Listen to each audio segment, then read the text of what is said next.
नमस्कार दोस्तों, जय श्री राम। गांजा सेहत के लिए हानिकारक है और अगर वो आपके दफ्तरों में बंटने लगे कि कल कोई और चिलम फूक रहा है, उसी चिलम से आप फूक रहे हैं तो कोरोना भी हो सकता है। मगर एनडीटीवी के दफ्तर में, एनडीटीवी के दफ्तर में स्क्रिप्ट चेंज करो। एनडीटीवी के दफ्तर में भाई साहब जबरदस्त माल फूका जा रहा है। आप भी पहले उस माल की सुगंध लीजिए। क्यूआर कोड के जरिए यह व्यवस्था बना दी है कि आप जिस भी इमारत में जाएंगे, दुकान में जाएंगे, दफ्तर में जाएंगे, आपको भी वो बार कोड स्कैन करना होगा।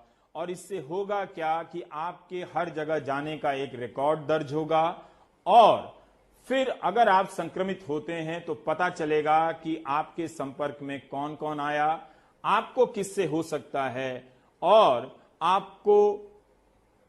आपके कारण किस किस को हो सकता है। तो क्यूआर कोड के जरिए न्यूजीलैंड ने यह लड़ाई जीती है। Tonight on Reality Check, the escalating controversy over the Arogya Setu app, the government's anti-COVID app that uses GPS and Bluetooth to try and combat the coronavirus.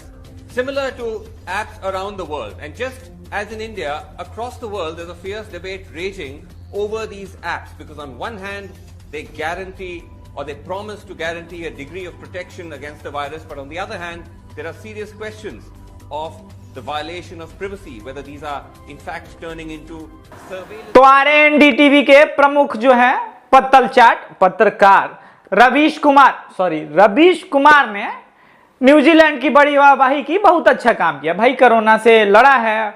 तो पहले कुछ तुलनाएं हो जाए न्यूजीलैंड और भारत के बीच में।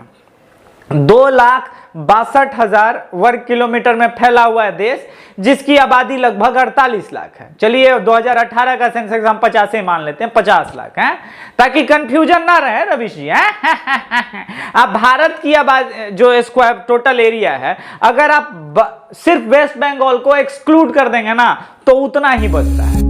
यानी वेस्ट बंगाल की आबादी हटा देते हैं 20-30 करोड़ है, मान लीजिए 30 करोड़, तो फिर भी 1 अरब 10 करोड़ की आबादी जो भारत में है वो उतने ही एरिया में रहती है जितने एरिया में न्यूजीलैंड के 50 लाख लोग रख रहे हैं। वाह, यानी सोशल डिस्टेंसिंग बताने की जरूरत नहीं है, वहां पहले ही से बहुत सोशल डिस्टेंसिंग है। भारत की सीमा है पाकिस्तान जैसे जिहादी देश, जहां पे वुहान में वायरस जन्म लिया है, चीन वहां से, नेपाल से और म्यांमार से, श्रीलंका से लगती हैं। ये जो सारे देश है बड़ी सघन आबादी वाले देश है। तो चिलम फूके बिना समस्या को समझिए। जो मलेशिया से आए थे डायरेक्ट मरकज से कोरोना वायरस लेके, अब वहां पे न्यूजीलैंड में किसी की सीमा लग नहीं रही है, तो कोरोना के फाइट के ऊपर बात हो रही है। बाकी आरोग्य सेतु ऐप को लेकर के एक तरफ एनडीटीवी में ही कंट्रोवर्सी हो रही है, बिल्कुल वही सारी चीजें हो रही है और वही बड़ाई कर रहे हैं रवीश कुमार। दूसरी तरफ ये कमाल का गांजा है, मस्त माल फूकते हुए। हुआ ये था कि बीच में एनडीटीवी वालों ने मस्त जेएनयू वालों का ऐसी घोष का स्टिच विस्टिच लगा था, तो इंटरव्यू लिया था, तो साथ में गांजा की भी शेयरिंग हुई होगी, हम समझ सकते हैं। तो ये जो वामपंथी गांजा फूकते हैं, पता नहीं ये कहां का गांजा है, लेकिन है, नशा तो होता होगा, तभी तो ऐसी ऐसी बातें, ऐसे ऐसे प्रोग्राम निकलते हैं। खैर, इसी बीच आपको अगर ये लगता है कि एनडीटीवी ने ऐसा पहली बार काम किया, तो एनडीटीवी तो लगातार ऐसा काम करता रहता है ना जी। तो न्यूजीलैंड से रवीश कुमार जो आप तुलना कर रहे हैं, ये तो कोई गांजा पी के ही न्यूजीलैंड से तुलना कर सकता है भारत के देश में कोरोना को लेकर के। कान में ईयरफोन लगा के रवीश जी, कल हम पूरा कोशिश किए कि पूरा प्राइम टाइम देखें, सोचे कि दिल्ली के बारे में भी बात होगी, माने डेथ रेट कितना ज्यादा है, दिल्ली में क्यों केसेस नहीं संभल रहे, महाराष्ट्र पे भी बात होगी, लेकिन उफ ये पत्रकारिता, उफ ये गुलामी। और कहेंगे कि गोदी मीडिया दूसरा कोई है, DD1 का सब चुरा। अफवाह लोग कहते हैं कि मतलब ऐसा हुआ है कि एनडीटीवी जब बन रहा था तो लोग डीडी नेशनल का जो है वो दूरदर्शन का टेप वेप चुरा के कार्यक्रम स्टार्ट किए थे, और एनडीटीवी का जो उद्घाटन था उसमें पूर्व जो है प्रधानमंत्री मनमोहन सिंह जी जो है वो शामिल हुए थे। अरे तो तुम गोदी मीडिया दूसरे को कहे करते हो बे, गोदी मीडिया तो तुम है ना, माने बारे बा टेपो चुराओगे। सबसे बड़ा बात सुना है कि प्रणबवा पे जो है ईडी का जांच चल रहा है, तो ये वाला न्यूज नहीं ना बताओगे, बताना चाहिए ना। है जब आप परोस रहे थे, नीरव मोदी भाग गया, विजय माल्या भाग गया, अभी सुने होंगे न्यूज व्यूज के, वहां का कोर्ट में केस वेस हार गया है माल्या, उसको बुलाया जा रहा है। तो अब बढ़िया से प्राइम टाइम करना कि कारे माल्या तुमको कौन पैसा दिया, पैसा, अच्छा जजमेंट सुने हो ना, जजमेंट ठीक से पढ़े हो गया। तो लंदन के कोर्ट ने जजमेंट में एक और चीज जोड़ी है दोस्तों, आप भी समझिएगा कि विजय माल्या को जो लोन दिया गया है उसमें प्रधानमंत्री या फाइनेंस मिनिस्टर के बिना हस्तक्षेप के इस तरह की जो है बैंक जो है वो नजरअंदाज किए बिना इसको लोन नहीं प्रोवाइड कर सकते, नियम कानून को नजरअंदाज किया गया था। है तो ये सब सवाल जो है बीजेपी के मोदी से पूछ लिया गया था एनडीटीवी के द्वारा। बढ़िया पत्रकारिता है, लेकिन जरा सा कंफ्यूजन हो गया। होता क्या है कि गांजा पी लिए थे, और गांजा जब फूके तो उनको लगा कि मोदी जी इतना प्रभावशाली आदमी है कि 50-60 साल से यही पीएम है, तो मनमोहन सिंह की जगह मोदी का दोस्त ज्यादा समझा गया।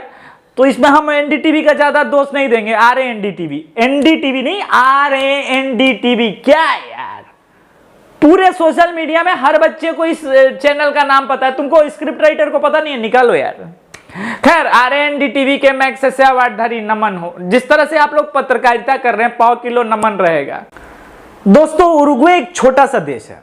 उरुग्वे देश की स्पेशलिटी ये है कि वहां की टोटल जो जनसंख्या उसके लगभग 4 गुना गाय, बैल, घोड़ा, ऐसी चीजें हैं। वहां पशुपालन में लोग काफी उन्नत हैं उरुग्वे। और अब दूसरा एक देख लीजिए कि अमेरिका ने गौमूत्र को जब पेटेंट कराया है तो लिखा क्या है। अमेरिका ने कहा कि हम गौमूत्र से क्या बनाते हैं, anti cancer, antibiotic, anti fungal, ऐसे मेडिकल की जो दवाइयां होती है वो गौमूत्र का इस्तेमाल करके बनती है। भारत में आपको क्या बताया जा रहा है, गाय गोबर में फंसा हुआ है भारत। अपने आप को जरा अपने दादा परदादा होंगे या फिर पापा होंगे, उनसे पूछिए कि 30 साल पहले का भारत कैसा था। संपन्न किसान वो माना जाता था जिसके घर में 2 जोड़े गाय हो, बैल हो, तो वो किसान संपन्न माना जाता था। अब किसानों के पास बैल था, गाय थी, तो आत्मनिर्भरता जो है दूसरों के ऊपर कम कैसे थी।